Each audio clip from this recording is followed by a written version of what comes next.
Bless us, O Lord, and these thy gifts which we are about to receive from thy bounty through Christ our Lord. Amen. Father, Son, Holy Spirit. Amen. Pa, graduating na ako. Can I ask for something? Sure. Ano bang gusto ng panganay ko? Pa, gusto niyan bagong cellphone. Yung Android. Ha? Android? Hindi, kasi ba, ako na lang sa klase yung di naka-Android eh. All of them, nakapag-surf through mobile data. Kung phone ko, call and text lang eh. Don't worry. Pag natapos ka na ng college, may Android phone ka na. Wow. Wow. 6 more years. Tagal pa nun. Naku, anak. Tama na muna ang luho. Diyan nga pala, yung application mo sa UP, okay na ba? Naasikaso mo ba? Yes, ma. Wait, kuya. What are you gonna take up ba? Engineering? No way. Yung nun. Gusto ko maging architect. Or any design courses related dun. Me, I want to be a chemist. O yung magaling na scientist. Bakit? Whoa! Big word. Astig ka bro ah. Pet malu. Mumutahin ka pa nga eh. Eh ikaw, you always post your cover videos on YouTube kasi nga pa, gusto yung maging artista gaya ni Enrique, di ba kuya? Hindi no. Gusto maging rockstar. Yan, Post Malone. Ay no, kuya. Focus, Malone. Ang asal ka talaga eh. Ang marunong kanta.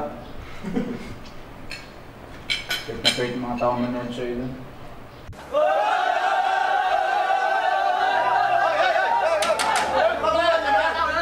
Ito kasi sir eh! Siya na umpisa eh! Hoy! Di ka wari dito ha! Sir, dati ng pusher yan, sir. Dati na natin yan. Palipat-lipat na ng kulungan yan. Doon pa dapat ginahin na yan. Ulul! Huwag lang magkakakwento sa atin kung dito ulit ka! Tigil yan! Itindi ng kaso nyo.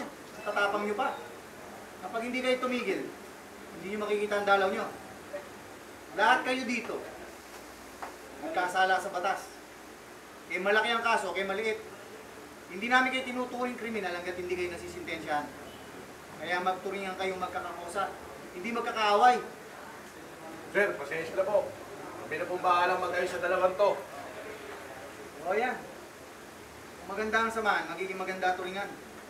Salamat po, sir!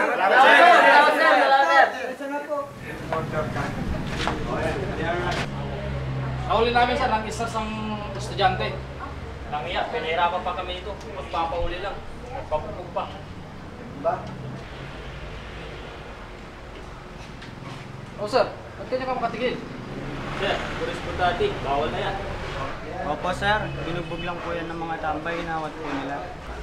Sino ka naman? Ako po yung biktima. Sige, gamutin niyo muna yan bago niyo ipasok ha. Kukunan ko muna ng statement. Sige, dalhin niyo na doon. Yes sir.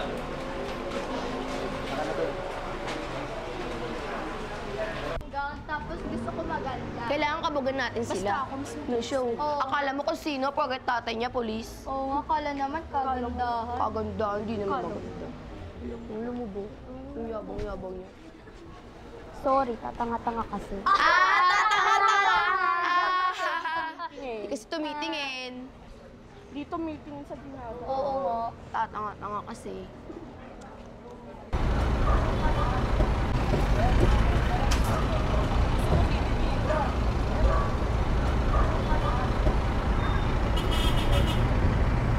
Andrea!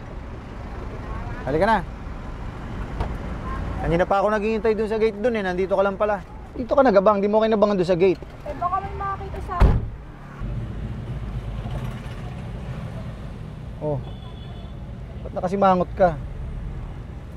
Gutom ka? Saan mo gusto kumain? Huwag na tay, sa bahay na lang. May makakita pa sa akin. Bakit? Hinihiya mo ba tatay mo? Pulis ang tatay mo. Sabi ko naman kasi huwag niyo na ako sinusunto. Kaya ko naman umuwi. Anak, napakabata mo pa. Maraming loko. Pinoproteksyonan lang kita kagaya ng ginagawa ko sa iba. Ikaw pa na anak ko. Siya nga pala. Pinag-grocery na kita. Magbukas ka na lang ng dilata mo kung tinatamad kang kumain sa labas. Darating si Manang mamaya, maglalaba. May operation kami mamaya, hindi ako makakapaglaba eh. Palitan mo na rin yung kurtina mo, yung bedsheet mo sa kwarto.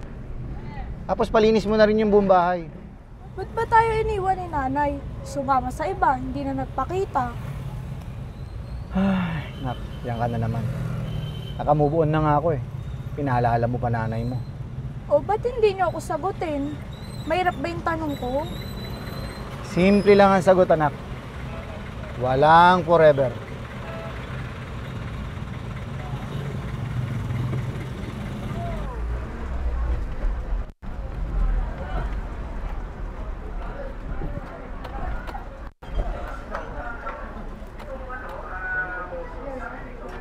Maaga akong uwi mamaya. Kung may kailangan ka, text mo si tatay.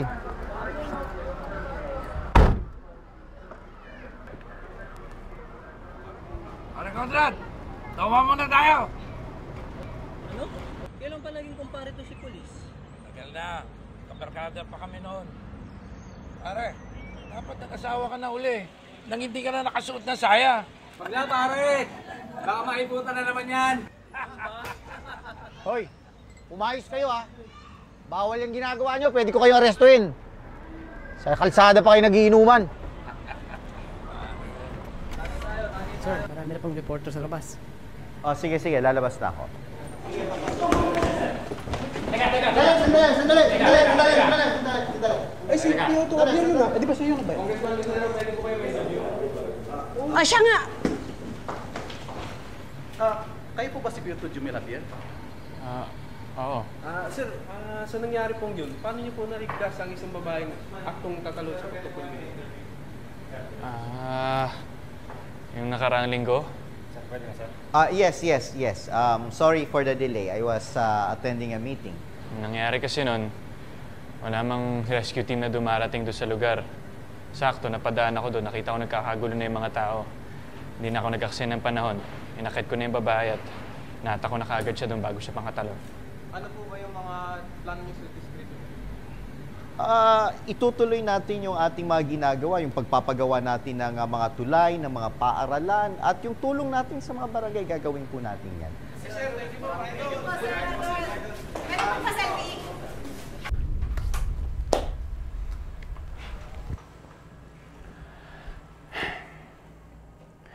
Now I need to caution you. It is very, very important that you understand what caution means. You can choose not to say anything. You have the right to remain silent. But anything you say or not say, or do or not do, can be used against you in the court of law. Do you understand? Yes. Where and how did you obtain those stuff? Answer me. I have the right to silence.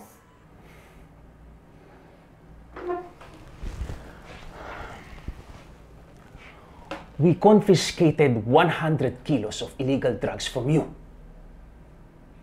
How did you manage that kind of operation in the midst of government efforts against drugs?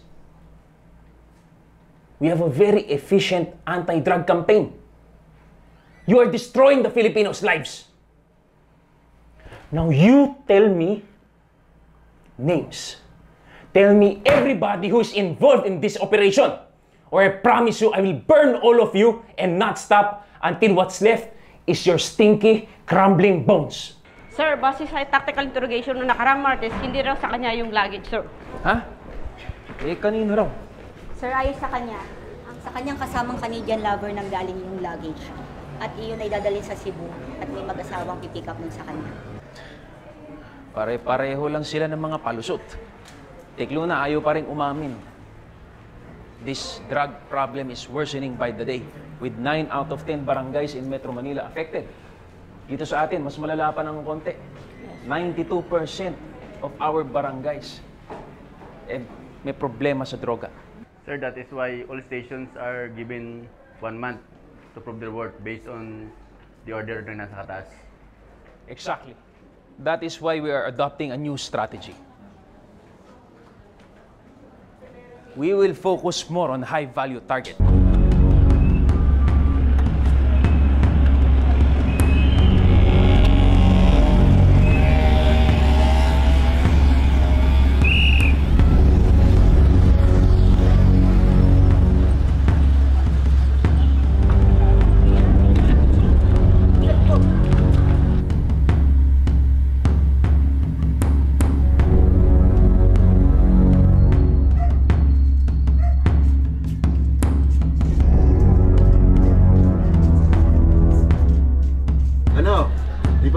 dyan. Kanina pa yan ah.